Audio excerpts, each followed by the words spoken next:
그래서 광주가 AI의 중심이 되는 것입니다. 대한민국의 중심이 되는 것입니다. 디지털 대전환의 중심이 되는 것입니다. 문재인 정부에 이어서 이재명 정부가 들어오면 광주는 대한민국의 중심이 될 것입니다.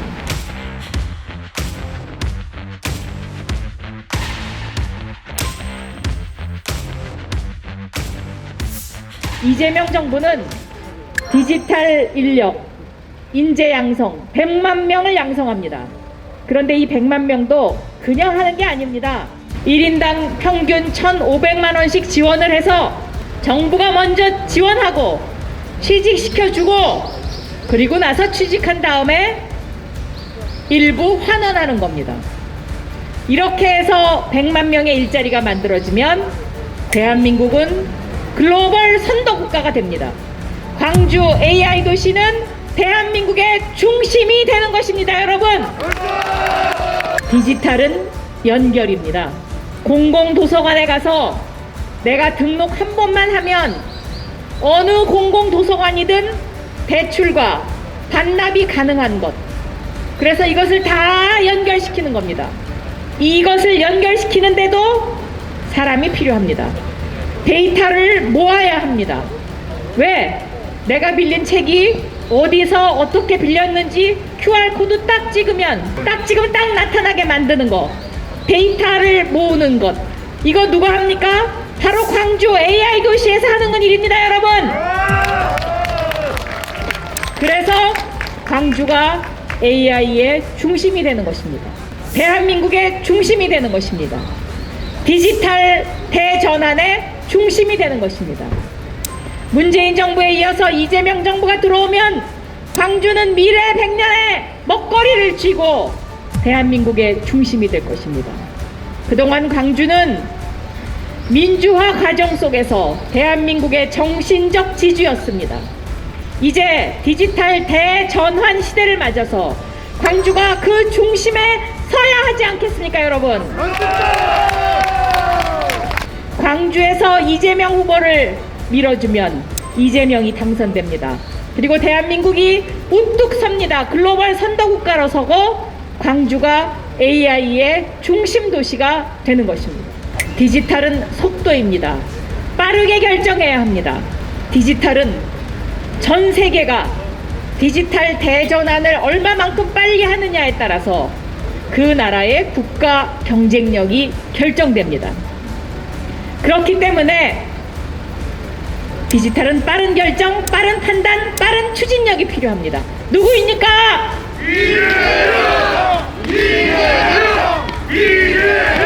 이번에 우리가 민주정부 4기를 만들어야 되지 않겠습니까? 민주정부 4기의 운명은 바로 그동안 대한민국이 추격국가였다면 이것을 글로벌 선도국가로 만드는 것입니다. 추격국가일 때는 시키는 대로 하면 됩니다.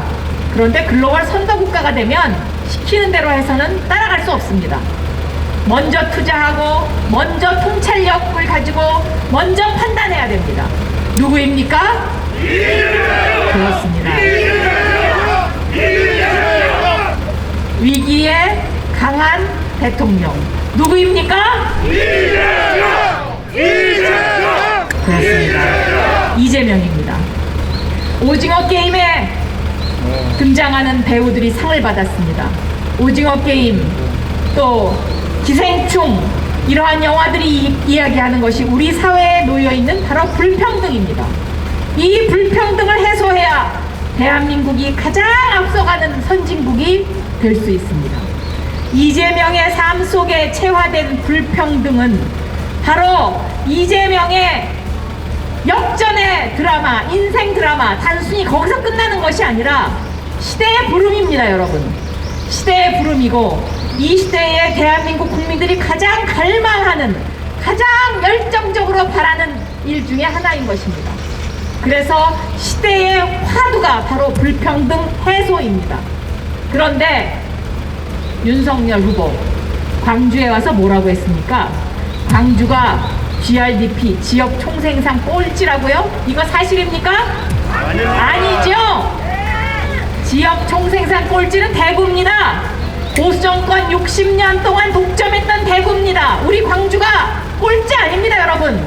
그런데 이렇게 광주를 무시하는 발언을 하고 구둣발을 기차 서민들이 앉는 그 무궁화 열차 의자에 올려놓고 이거 되겠습니까? 안 됩니다.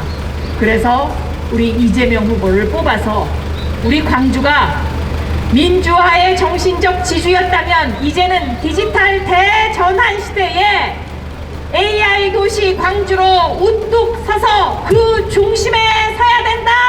저는 그 이야기를 드리기 위해서 오늘 KTX를 타고 광주에 왔습니다. 이제 한 사람 앞에 10분씩만 3월 4일, 5일 사전 투표해 주시고 3월 9일 꼭 투표장에 모든 분들을 모시고 갑시다. 그러면 우리가 반드시 승리합니다, 여러분. 감사합니다.